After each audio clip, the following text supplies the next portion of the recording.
What's up, guys? Brett here, and I'm back today bringing you the Total War Warhammer 2 Potion of Speed update. I wasn't expecting this today, but I'm glad it came out.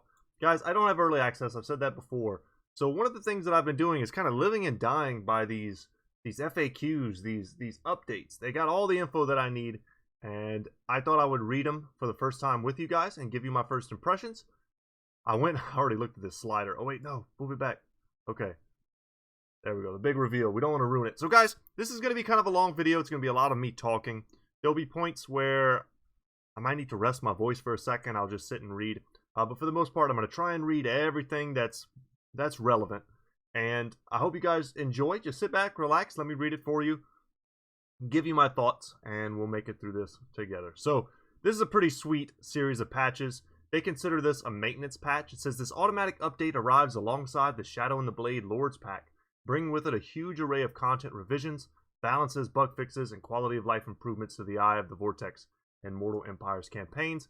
Even if you haven't purchased the Shadow and the Blade, Deathmaster Snikch, Malus Darkblade, and their attendant factions of Haggrafe and Clan Eshin will add their distinctiveness to your campaigns, becoming potential allies or just to generally mess up your day. The watchword of this patch is maintenance. We've done a host of tweaks and balance changes to all sorts of areas, as well as sorting out our faction naming consistency. Pretty cool thing people were calling for. Reworking black arcs, something they've needed to do forever, in a manner befitting their dread reputation, and some much needed optimization. Biggest thing ever. Passes to the intern process in order to speed it up. We've also given some of our legendary lords a makeover. Check out their before and after pictures below. Guys, this was something that I didn't realize was a thing until I watched some of the people who had early access for a minute, and I saw them in the lord selection. I think it was Italian Spartacus. And I didn't recognize the portraits. I was like, what? They changed them, guys, so check them out. Let's take a second and just enjoy them together. If you've played as much as I have, you know what everybody looks like. And this is, of course, not every single lord in the game currently. I'm sure they're all getting this treatment. But this is just a good idea of what to expect. So we can kind of look at them like that. Grimgor looks wildly different. Everyone else kind of the same. Gromberdo's, I think that's a great portrait. What I've noticed with the dwarves is that they look, and I'll move over here, they look very like Tolkien-esque now. I don't know how to describe it better than that. They have this kind of like a softness that they didn't have before. They look more real to me. Even though this is supposedly like a higher rendered graphics, you know, something about this art makes them look more realistic to me. And I think it's great. I don't think I've seen a single portrait that I didn't prefer in the newer style over the old one. The Krokar one looks intense. Albrecht looks cool for once. Archaon looks awesome. And the big thing is that some of these dudes just didn't fit in their portraits, and they look really awkward in the campaign. Mazdamundi looks good. Looks like he needs some Doritos. Kazrak looks awesome. Check that out. You can actually see the detail in his helmet, the bones, like the skull that he wears. Isabella looks like beautiful.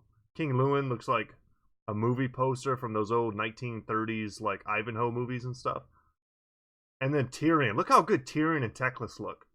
That was the first one I saw, was the Tyrion update. That looks great. And Azag and Belagar look tough. Vlad looks regal. I mean, I love it.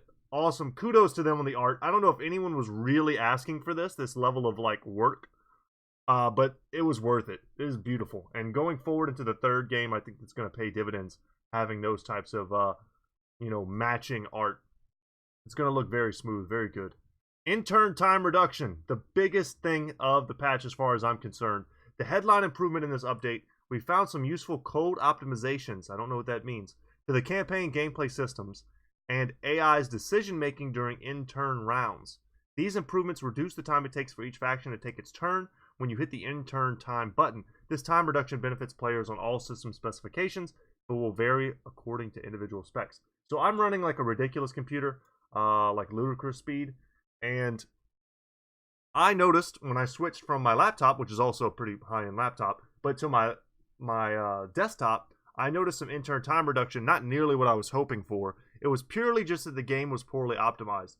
And from what I've seen from streamers, it is so much faster. Turn times that used to take, 3 minutes on my laptop, on Mortal Empires, of course, at its worst, probably on average about 2-minute turn times down to like a 1 minute on my desktop. Now should be about 20 seconds. So hopefully for the rest of you guys out there, that translates into some huge turn times reductions for y'all. So another thing that people are asking for, faction naming changes. As many of you have noticed, there's some divergence in naming conventions between certain factions from Warhammer 1 and 2, a hangover from the early days when dwarves, for example, were the only playable dwarven faction. Super understandable. We've now addressed these for consistency. Old world factions and some new world factions will no longer use the name of their race, but instead will have their own unique faction name. I like it. So it's kind of just like where they're from. Greenskins, Black Crag. It makes sense, you know. I heard the suggestion, I think, for Milk and Cookies, that Greenskins, for instance, their individual lords could be like a Wa. So like Azag's Wa, Grimgor's Wa. I thought that was a pretty good suggestion as well. And maybe for the Vampire Coast, you could do something, and this is my suggestion, something like Luther's Fleet, you know, something like that, something nautical themed.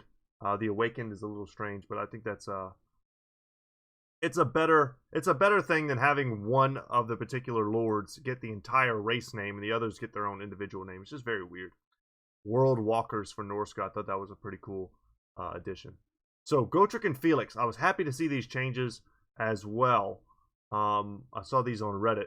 Gotrek and Felix are now exempted from supply lines. If they are replaced by a generic lord, supply lines will adjust accordingly. This is huge. They felt real bad to hire at certain portions of your Empire campaign because they would wreck your economy.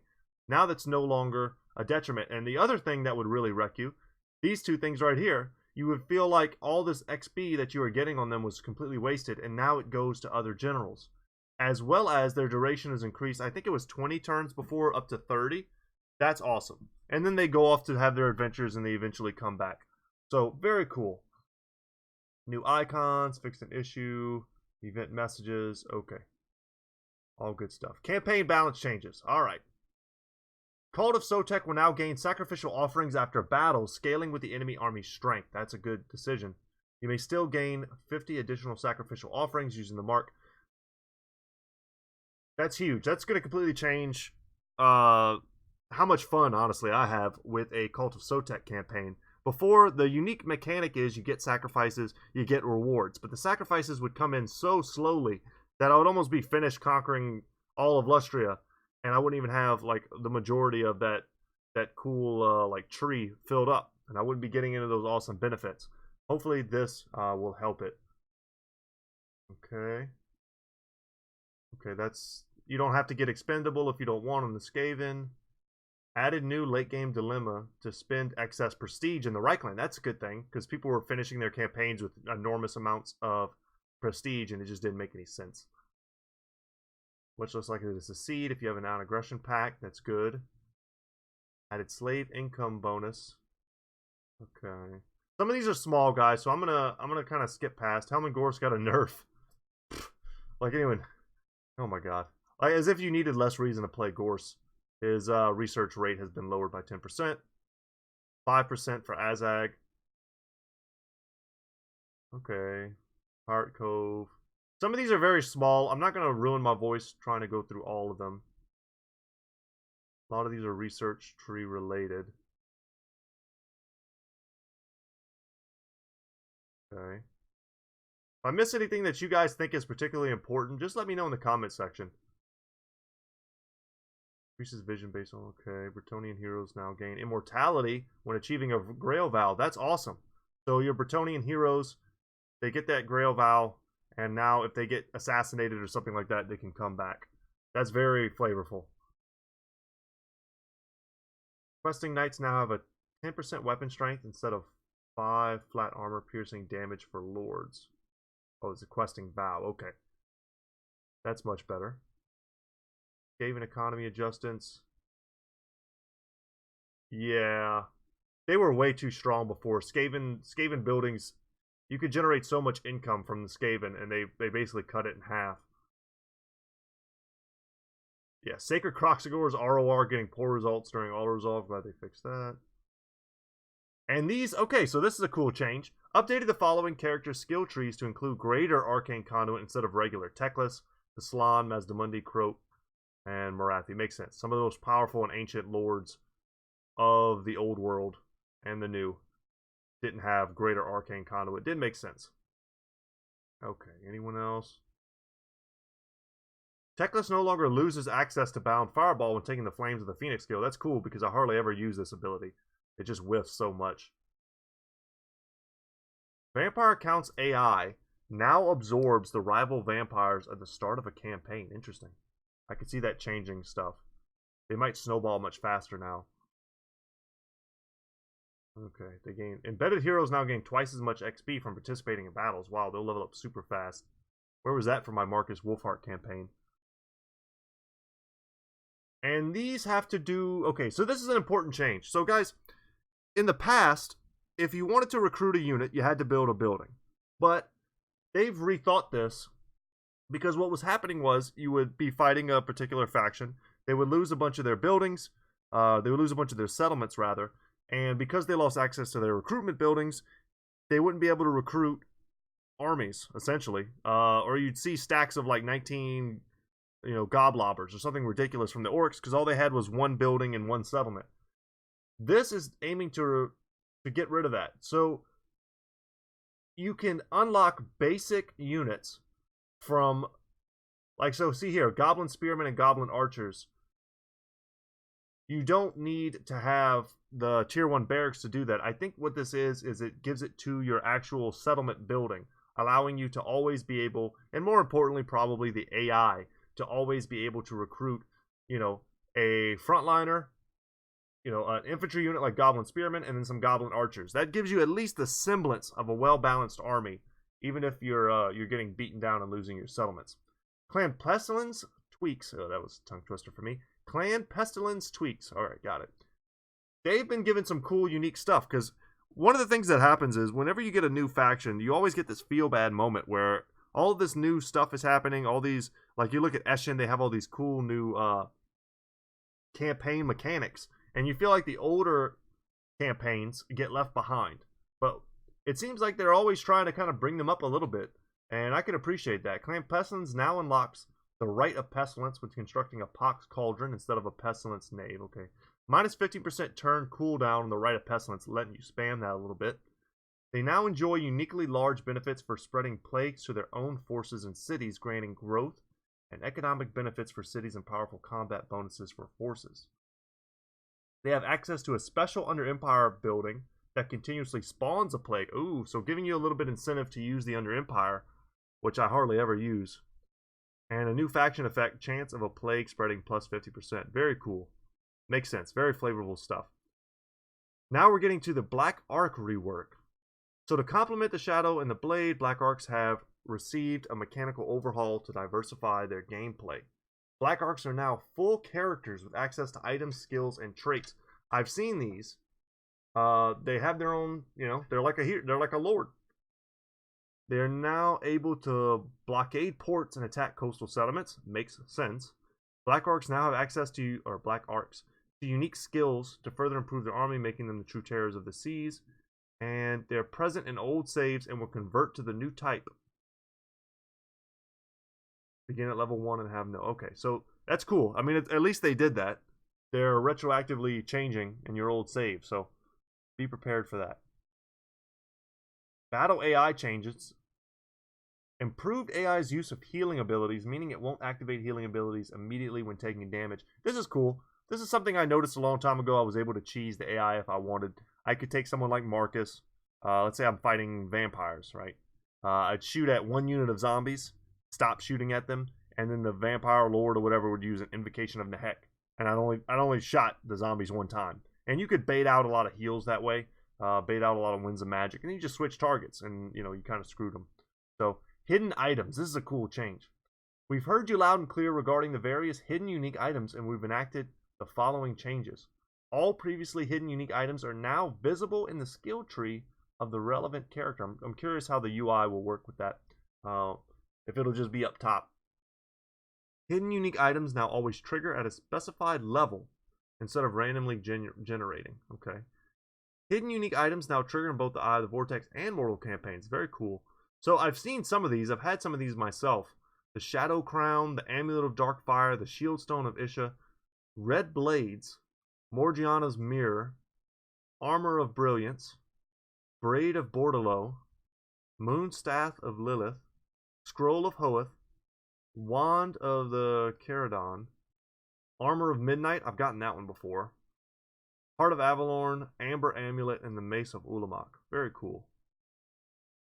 I like that they demystified it. It sucks to have to go on like Google or YouTube to try and figure out how to get this stuff. I'm glad that it's just in your campaigns. Everyone wants this stuff. This is lore. This is cool, you know, badass stuff to power up your heroes and your lords. That's awesome. I love anything that adds flavor to the game. I'm all about. Campaign exclusive units. This is a thing a lot of people ask for as well. You can now use campaign exclusive units in custom battles, not in ranked matches. So don't, you ain't got to freak out. You can find these units in their own category near the bottom of the roster. These units are a mixture of special feature units, Elector Counts, Mortuary Cults, Clan Scryer Workshop, and a few special one-off units such as Gate Guard and Spider Hatchlings. Stuff to kind of fool around with. Maybe you could make some cool videos doing like a Spider Hatchling build. I don't know. Alright, so bug fixes. Guys, this is going to be one of those points where I just kind of sip my water. I'm going to scroll down a little bit for a second here and see if I can find anything especially important. So, give me one sec.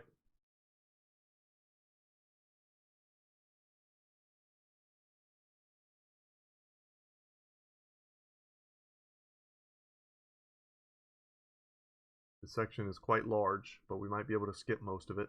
If you're interested in reading the bug fixes, feel free.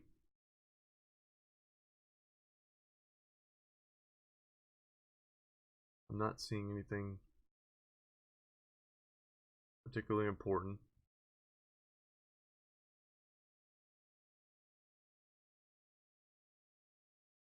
You can see here how many bugs there were.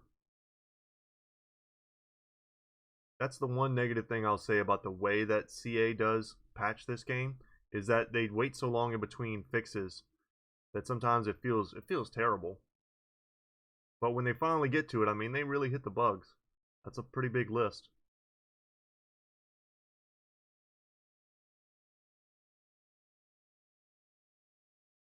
Alright, now we get to the battle section.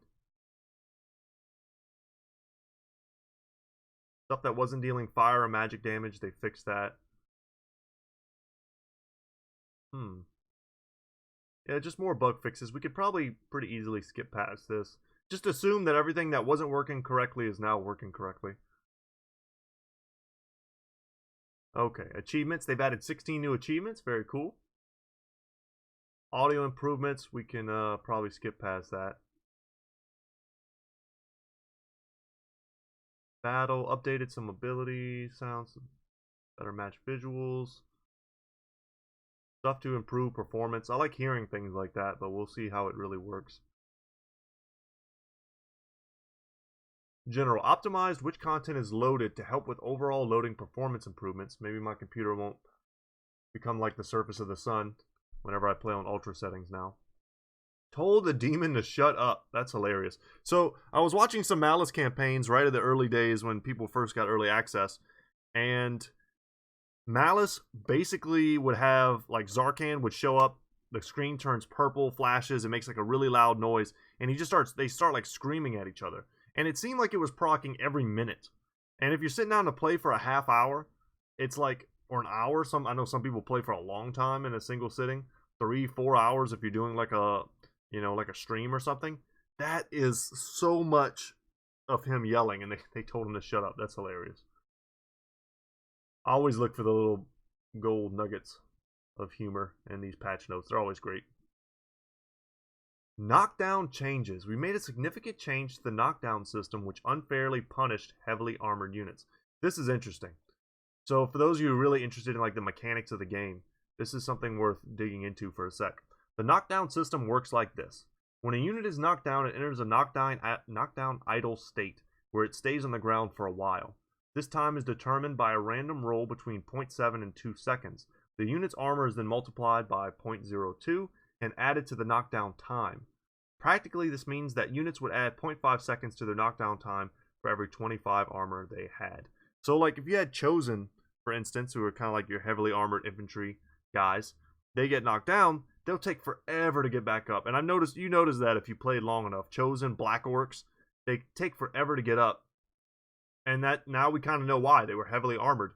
So the game considered it, you know, it makes sense from a flavor perspective. Big dudes wearing heavy armor take a long time to stand back up. But what it ended up doing was making these very expensive high tier infantry units very ineffective, especially at what they're supposed to be fighting. Let's say you got Blackguard of Nagaron. You know, those guys are a halberd unit. They want to be fighting large targets.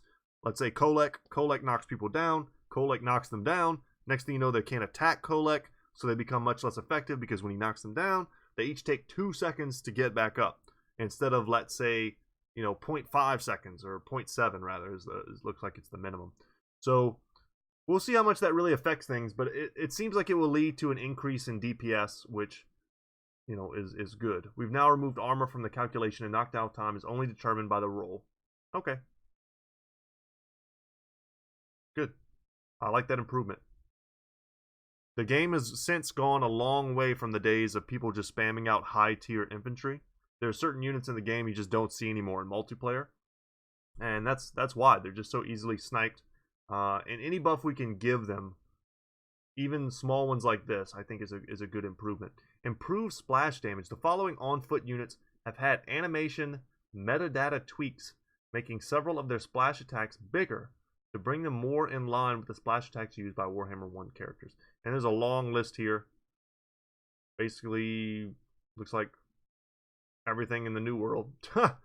All the new lords and stuff, they're getting a bit more splash damage is what it seems to me. Makes sense. Alright, here's the cool stuff, guys. Unit balance changes. I'm excited to talk about this. Give me half a sec so I can sip some more water, because I'm already seeing stuff that I want to say.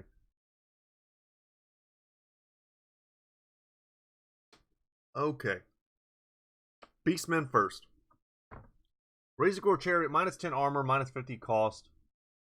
Whatever, that's pretty... I'd rather have the armor. Chaos Spawn, no longer marked as a high threat. Okay, Minotaurs, but here's the big thing. Minotaurs got 100 gold cost reduction across the board. Bravo. Absolutely needed. They're supposed to be a major tool in the Beastmen kit, and they're something that you almost can't even bring because they're just so cost ineffective.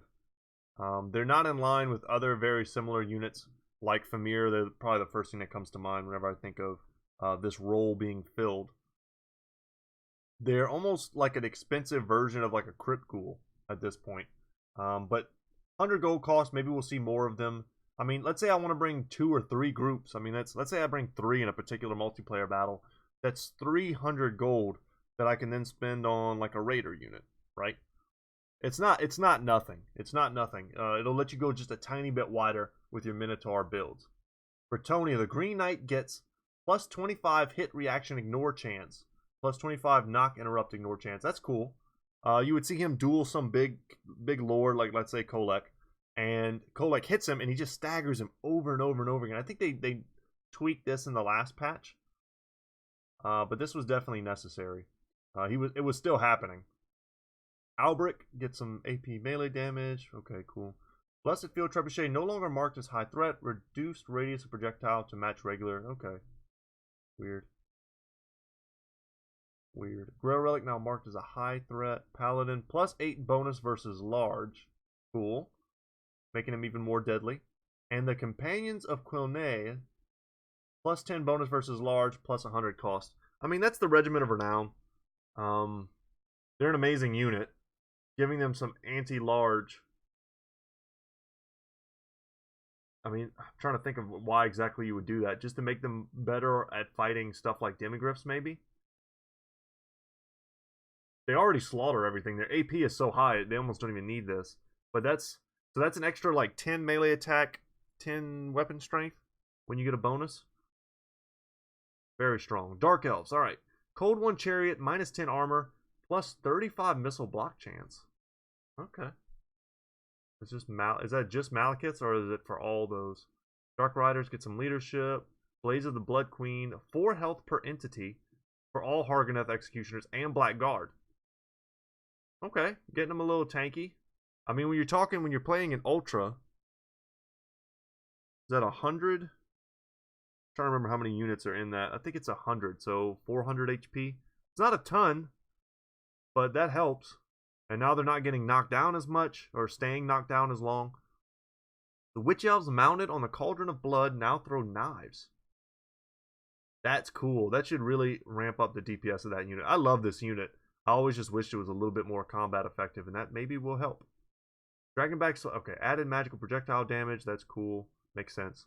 Dragonback, because he's shooting like magic bullets. Dragonback Slayers get more expensive. Flame Cannon, another little cost reduction. Necessary. Longbeards. This makes sense to me. As much as I love my Longbeards, they're one of the most cost-effective units in the entire game. Just this near unbreakable, heavily armored wall. Yeah, that makes sense. Organ Gun made projectile 1.5 times is accurate. That could be good. If you saw my last episode of my Marcus Wolfart campaign, I had not an Organ Gun, but a Hellblaster Volley Gun. And accuracy is a big deal. I fired like two volleys in a single like hero or lord or something, and I missed almost every attack. I did like 100 damage, and it felt so bad. Maybe they'll get something similar for the Empire. Rangers get 5 projectile range. Okay. Cool. Maybe you'll let them get the first shot off in a range duel. For the Empire, Flagellants get some melee defense. Halberdiers get a reduction in cost. That's probably necessary. Spearmen get an increase in cost. Spearmen are way more cost effective than halberds. I see what they're doing. I think they just need to, honestly, they need to give halberds like 20 more armor. I think, I like the cost reduction. Give them 20 more armor. The spearmen with shields are just so much more cost effective than a halberd. They're better. They're just more well-rounded. I was thinking about it the other day. I was like, what do they need to differentiate them from low-tier spearmen? I think it's just some armor. Strap, some visible upgrades to them. Maybe give them like some greaves and some stuff on their arms, and just make them look a little bit more armored, and then give them 20 armor. Easy. War wagons get more ammo. That's great, and they lower their cost. Awesome, because they're a cool unit, but people don't really use them. The Free Company Militia can fire while moving now. That's sweet. So they can like charge into combat shooting. Super cool. They don't, of course, have 360 firing. Warrior Priest no longer has access. They now have Scroll of Shielding. That's cool. More range on the Luminarch. And a little bit more ammo. And Karl Franz now has +7 melee defense, no matter what mount he's on. Very cool. He loses so many 1v1s. Greenskin Orc Boy Biggins get +15 armor. See, that's great. Because these units sucked. They were just not cost effective at all. 15 armor is definitely a good step in the right direction. Orc Bull Boys get 5 armor and 2 charge bonus. Yeah, all good. Minus some cost on the chariots. Where's the big stuff here? War Boss get a bit of a bump in cost, +50. But 110 AP melee damage probably outweighs this minus 160 base melee damage. I think that 1 point of AP damage is like 2 points of base melee damage. Something like that. So I think it's a net gain. But they also have the get back gear ability. Okay. On a boar, they get more damage. Wyvern, minus 100 cost. I like that. Grimgor is marked as a high threat. Okay. Okay. And Azag's getting a big buff to his AP. Cool. Alright. High Elves. The Mage. The Athilamar Chariot is going up 50 armor. Alario goes up 50 cost. I like that. And 50 cost for the Mage as well. Tyrnok Chariots get +30 armor, +50 cost.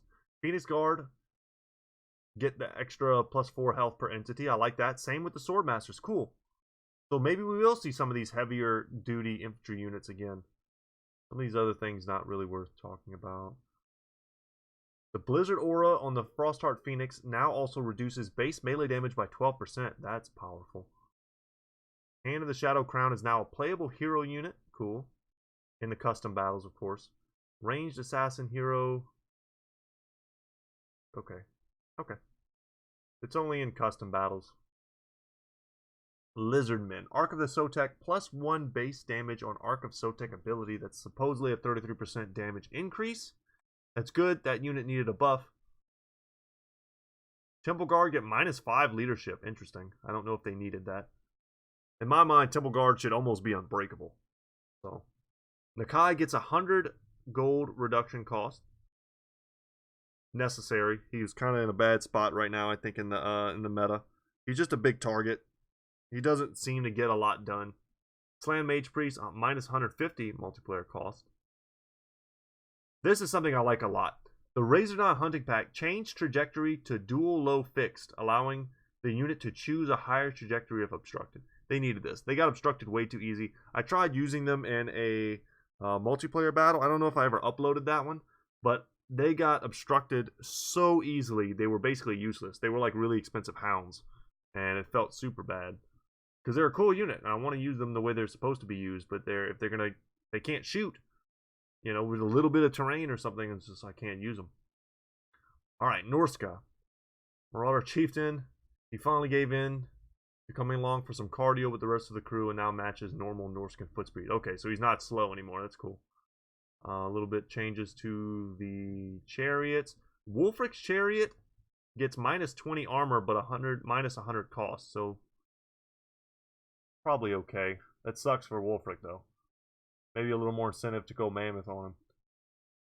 Ice Trolls get plus 4 melee defense. I like that. Throwing axe variant of Marauder Hunters get plus 4 ammo, extra 10 range, and then extra AP projectile damage. Wow, they're deadly now. They were already kind of deadly, but now they're almost scary. Extra 4 ammo. That's a lot. Huh. Marauders get plus 3 AP melee damage when they have their great weapons. That makes sense. Okay. Death Runners plus 19 health per entity, so they're more elite. I love it when I see changes like this. Death Runners, 19 health per entity, minus 28 entities. That's a minus 28% unit size because they were at 100 before. Minus 4 melee attack, plus 10 bonus versus infantry. Okay. They'll be a little less effective versus large targets, as they always should have been. But they're more of an elite unit. So it makes sense that they wouldn't be in like super great numbers. But it looks like probably an overall buff. Have to wait and see about that. Poison Wind Globadiers, plus 2 health per entity, plus 3 leadership, plus 4 ammo, plus 12 AP projectile damage, plus 2 base projectile damage, minus 32 bonus versus large. Added direct damage contact effect. Okay. I have to imagine that these are plus positives. And Deathglow Bombardiers now get plus 4 ammo, plus 50 cost. Weapon team text alterations. Okay. Okay, no reason to read that. Tomb Kings. Okay, this is like a wall of text. Deep breath. Sepulchral Stalkers have Stalk. They probably should have already had that. Minus 25% missile resistance. Oh, they're getting like a bunch of debuffs. Plus 4 ammo. Huh. Reduce the number of projectiles per volley. Remove poison contact effect from projectile.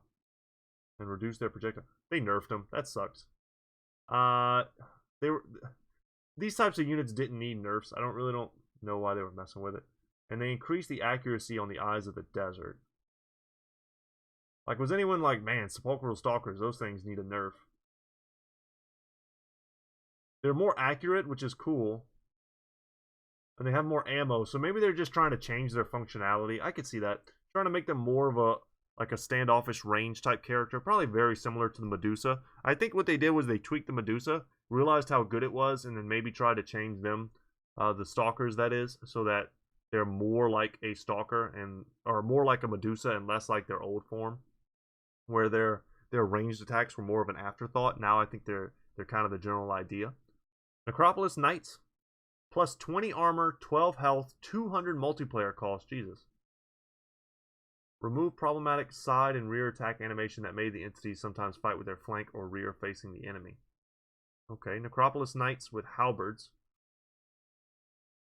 Plus 20 armor, 12 health, 200 multiplayer costs. Alright, so there's generally more combat effective, but more expensive. Okay, so more elite. Tomb Scorpion, minus 400 health. That's a huge nerf. Perhaps needed. Tomb Scorpions are very strong for their cost. I think they're 1,000 gold. Casket of Souls gets a 1 meter explosion radius increase, minus 1 sec reload time, and projectiles are now 2 to 5 times as accurate, or 2.5 times as accurate. Big difference. Yeah, useful. They're trying to make them good. I appreciate that. Tz'arkan, all the chariot lords are getting... Well, actually, no. Tz'arkan gets 15 chariot armor, but Khalida and Kotep get minus 15. But they also get 50 cost... This is weird. 50 cost reduction. Gotta keep finishing my thoughts. Tomb King chariot, minus 30 armor, but they get a missile block chance and a cost reduction. These are strange. Necrotect on foot gets a plus 50 cost. Probably necessary because they're too easy to bring as like their base model with one ability, their healing, their restore. And you kind of spam them out like that. This kind of punishes that style of play just a bit. Skeleton Archer Chariots, plus 30 armor. Cool, you can use them more like real chariots without having to worry about them, you know, evaporating. But they are going to be more expensive. Ushapti no longer marked as high threat. Bone Giant, plus 10 base missile damage, plus 40 AP projectile damage, plus 50 bonus versus large, but they reduce the accuracy by 30%. When it hits, it's going to hurt like hell, though. On a large target, oh, it's going to be so deadly. Okay, Vampire Coast. Scurvy Dogs get a charge bonus, plus melee defense, plus 50 cost. Depth Guard get 2 melee defense, all variations. Probably necessary. Deck Bombers, or Deck Droppers, the bomber variant, get minus 2 ammo, but bigger explosion damage. Cool. Same thing for the ROR. Deck Gunners get more AP. Same for all of those. Rotting Leviathan, plus 15 bonus versus infantry and plus 1 max splash attack targets. They'll kill a lot more infantry now. Every time they attack, they get a plus 1 model that their weapon strength gets like spread across. Awesome. Okay, all this high threat nonsense. Luther Harkin on foot now costs 100 less, but on a Terrorgeist he costs 100 more. Bartosan Free Company gets the Fire While Moving buff, and the Damn Paladin, of course, gets the same thing as Bretonia, plus 8 bonus versus large. Holy crap, look at that mass. The Black Coach, guys, vampire counts, plus 1,050 mass on the Black Coach. That chariot will be riding dirty 100%. Christ. Good luck stopping it. It already like rolls through whole lines of infantry. Now it's just going to be unstoppable. That's pretty cool. And it won't get bullied as much by large units. Okay. Some small buffs here. Anything big? Carrion Race getting plus 6 melee defense. I consider that pretty big. Blood Knights getting a damage increase, it looks like. More bonus versus infantry, but they're also 50 gold more. Graveguard are more expensive, but they're getting an AP buff. Okay. Sternsman, same deal. Banshee gets plus 8 melee attack, making her a much more competent assassin. Crypt Horrors, plus 3 melee attack. Alright, cool. Warriors of Chaos. Forsaken, plus 10 armor, makes sense. Gorby's Chariots might be my favorite unit in the game. Plus 10 armor. I love, man, whenever you get a good charge off of the Gorby's Chariot, nothing is more satisfying. Plus 10 armor. Chaos Chariots, plus 20 armor. Exalted Heroes, getting some melee defense. Manicore, mount, minus 200 gold. I like that. Chaos Spawn, weird spawn, okay. Aspiring Champions, nope. Marauders with great weapons get more AP. Okay, so now we're down to the spells and abilities. What else do we have left? Is that it? Yeah, that's going to be it. So let's take a second to look at this. Reducing the effectiveness of all abilities that modify melee or melee defense. I wonder if that'll apply to Helm of Discord. That needed that. I think those abilities are all too strong. Rebalance all abilities that modify melee base damage or melee AP damage, increasing their effectiveness by 20%. Okay. So buffing the buffs and nerfing the nerfs makes perfect sense. Visual rework of Elithanar's Mislead. Okay, so they're trying to make the decoy harder to spot. That makes sense. Still doesn't deal any damage, but it's unbreakable and has perfect vigor. But it should look like the other Elithanar. And when it dies, it turns into a cloud of smoke. Very cool.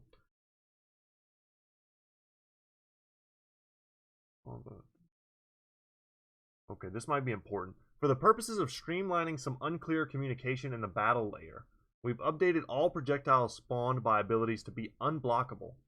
This applies to bombardments, magic missiles, and more. It was clear after an internal discussion that our current implementation didn't really communicate to the player when they could rely on a shield to block or not block a magic missile. Shields still block regular arrows as normal. Okay. Spray screen. Okay, this is going to get into the nitty gritty. I'm going to try and pick out what I think is cool or important. And right off the bat, arrows of Akshai now deal fire damage. That makes sense to me, because I've been using those in my Wolfheart campaign. Just like, man, this sucks. It's so hard to pull off the oil plus this ability. It's nice that it actually does fire damage on its own. Dreaded 13 spell is a little bit cheaper. That's cool. All of these other things that were supposed to do fire damage now do it. Rod of Corruption has a max 3 uses. The Explosion of Warp Lightning now deals magic damage, so does Warp Bomb.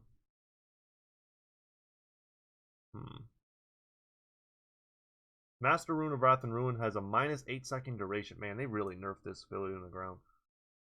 I wish it still did damage. I much preferred the older iteration. I think it's still good. It lowered speed and it did damage. Now it just does a reduction in speed. It's a severe reduction, but I feel like the dwarves needed that kind of a tool, that damage over time ability.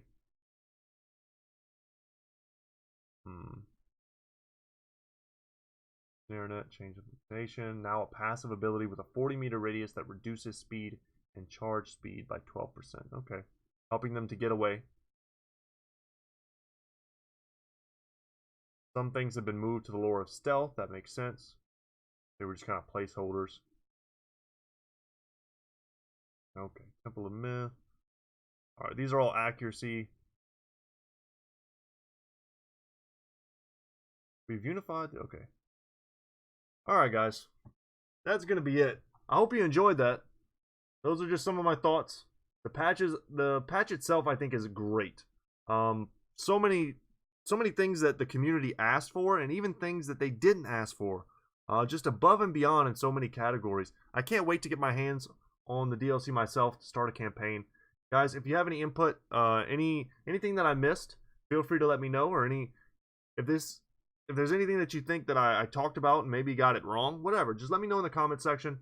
I'd love to have any discussions with you guys, whether it be in the campaign mechanics or any of the multiplayer meta shifts that could result from these types of changes. But I look forward to it. Also, on Reddit this morning, I was just checking it, and some people are already trying to data mine. They have another DLC and FLC. They're already kind of like in the Steam data bank, and so people are already wildly speculating.